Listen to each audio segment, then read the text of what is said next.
العطلة انتهت، هسه الدفاتر بيض.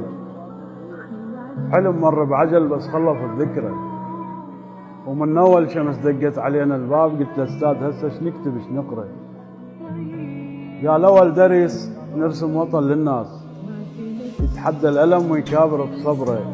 شلت ايدي بخجل وبخوف قلت له استاذ نقدر هالدرس ما ناخذه نعبره؟ لان كلش صعب ويتعب الرسام ودفاترنا تخلص ما تاخذ صوره. واذا ارسم وطن لازم وطن مذبوح. ترضى ارسم وطن مذبوح من صدره؟ وشكى مني المعلم للمدير هواي يقول له ايش قد عنيد يعاند بزغره. اقول له ارسم وطن لابس ثياب العيد يرسم لي شظايا وجثث متوضره. شو اسمها الخارطه اللي بيها العراقيين؟ يقول لي استاذ اسمها الخارطه الحمراء. عدد لي العراق ايش عنده من جيران؟ يقول لي كلاب كلها نيابها مكشره.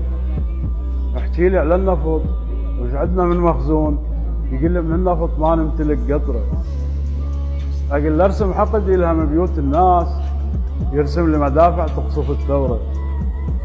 اقول له ارسم شمس تطلع بنص الليل. يقول لي استاذ يعني نقشمر القمره؟